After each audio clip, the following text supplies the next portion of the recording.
I am at once physician, a citizen, and a woman, and I am not willing to stand aside and allow this concept of expendable human lives to turn this great land of ours into just another exclusive reservation where only the perfect, the privileged, and the planned have the right to live.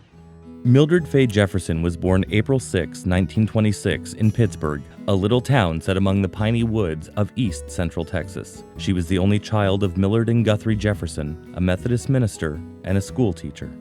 Growing up outside the small town of Carthage, Texas, children were taught at an early age to declaim their lessons, a skill that would serve Mildred later in life. The community of Carthage encouraged every child to reach for their dreams. Seeing the old-time family doctor who readily made house calls in his buggy inspired young Millie to become a doctor herself. And I would follow him around asking questions, and he would always answer my questions. And when I said, well, when I grow up, I think I want to be a doctor just like you. And he said, well, now, if you want to do that, you just go right ahead. She did just that. After graduating from high school at 15, Mildred attended Texas College, and because at age 18 she was still too young to enter medical school, she received a master's degree in biology from Tufts University. At age 20, she became the first African-American woman to be accepted to Harvard Medical School. After graduating, she applied for and was accepted to a surgical internship at Boston City Hospital, another first for a woman, and later became the first female doctor at the former Boston University Medical Center. As the Boston Globe observed at the time of her death, Dr. Mildred Jefferson broke many race and gender barriers during her long career as a doctor. But it was when she turned to politics, emerging 4 decades ago as an eloquent leader of the anti-abortion movement, that she began to win a following. And in 1970, in earnest, there were groups going around the country promoting what they called abortion reform. And already writing in magazines, there was an ad man called Lawrence Lader who was writing about abortion reform. So that in the active way that they've always advanced, accompanying the effort to get the laws changed was an effort to create a model penal code. Concerned with the pro-abortion efforts to change the laws in Massachusetts, Dr. Jefferson became one of the founders of the Massachusetts Citizens for Life. That ultimately led her to the board of the National Right to Life Committee in 1971.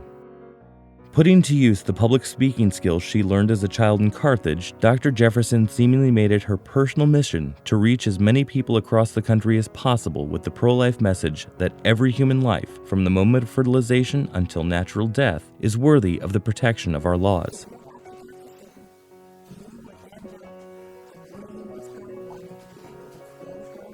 You cannot match her on TV. She was incredible. Nobody could really match her or beat her when it came to discussing and arguing the issues for life. She was incomparable. In late 1972, Dr. Jefferson appeared on The Advocates, a television program produced by the local PBS affiliate in Boston. It would air nationwide. So great was her eloquence and passion for defending human life that it caused one politician to completely rethink his views on the issue of abortion, a conversion that would ultimately impact pro-life efforts for decades to come. Shortly after the show aired, he wrote to Dr. Jefferson, "I hope you won't mind my writing to you, but I had to tell you how truly great you were in your testimony on the Advocates program regarding abortion. Yours was the most clear-cut exposition of this problem I have ever heard. Several years ago, I was faced with the issue of whether to sign a California abortion bill. I must confess to never having given the matter of abortion any serious thought until that time. No other issue since I have been in office has caused me to do so much study and soul-searching. I wish I could have heard your views before our legislation was passed. You made it irrefutably clear that an abortion is the taking of human life. I'm grateful to you. Sincerely, Ronald Reagan." When the Supreme Court legalized abortion in 1973, the pro-life movement quickly gained momentum in every state. National Right to Life's network of state affiliates and local chapters, as well as its representative board of directors, increased. Sitting as the representative of Massachusetts Citizens for Life, Mildred Jefferson was elected vice chairman of the NRLC board in June 1973. The following year, she was elected chairman of the board, and in 1975, she became president of National Right to Life.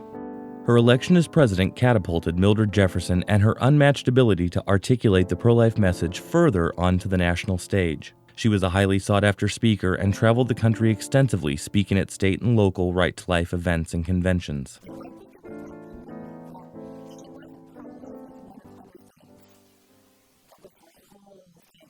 Dr. Jefferson received numerous honorary degrees and awards from institutions across the country, including, most notably, an honorary degree from College of the Holy Cross, which she received alongside another staunch advocate for life, Mother Teresa of Calcutta.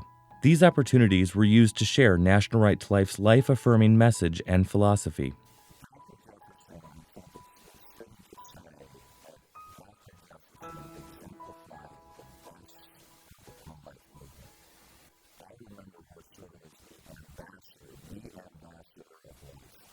She would speak wherever she had the opportunity to share the beauty of life, regardless of whether her audience was pro-life or not. Appearing at a Minnesota women's conference in the 1970s, Mildred Jefferson captivated an entire auditorium.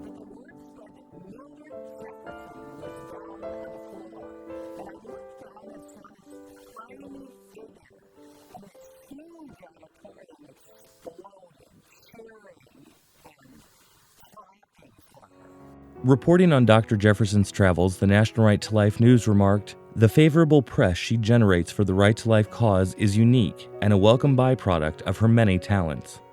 As she jets from city to city, scarcely a metropolitan daily fails to report her presence." Her gift for oratory was such that the great orator and pro-life champion Congressman Henry Hyde once remarked that the best strategy for the pro-life movement would be to have someone pay Dr. Jefferson just to travel around the country and speak out on behalf of the unborn.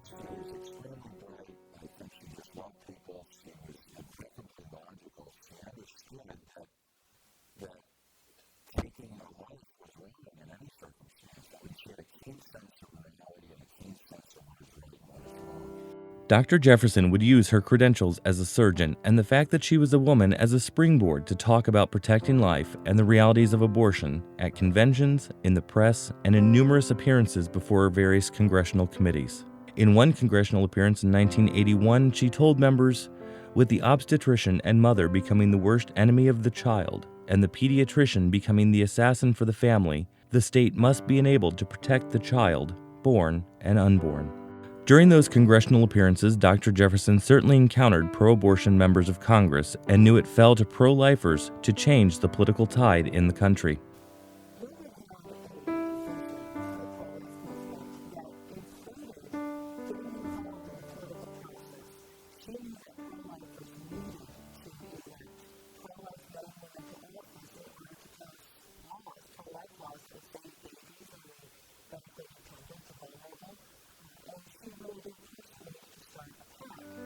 Dr. Jefferson's vision came to fruition in 1980 with the establishment of the National Right to Life Political Action Committee.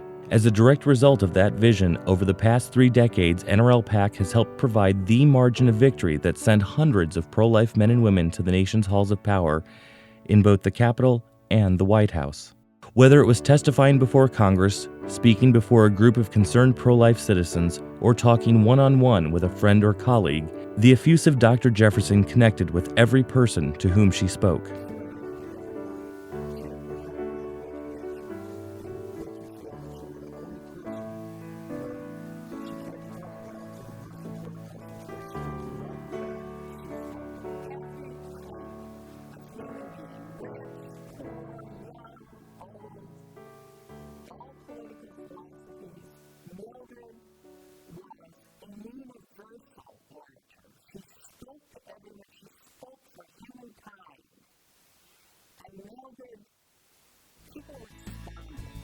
The sanctity and dignity of every human person from fertilization to natural death.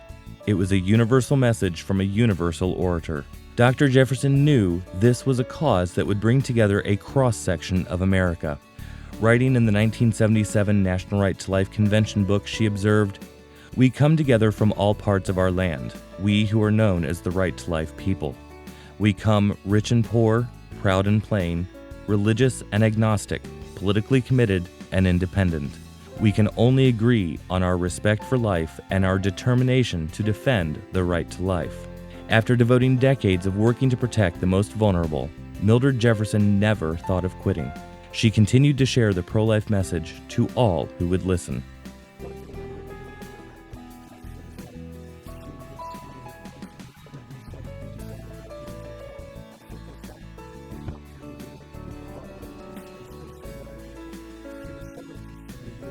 Indeed, she was determined to inspire and involve the next generation of pro-life activists, ensuring that the pro-life movement would be successful well into the 21st century. Dr. Mildred Fay Jefferson left this world on October 15, 2010, at age 84. But she left behind a legacy of dedication and service to a calling greater than oneself. It is a legacy that will continue to inspire and bring people to the cause of life for decades to come. And remember, the fight for the right to life is not the cause of a special few, but the cause of every man, woman, and child who cares not only about his or her own family, but the whole family of man.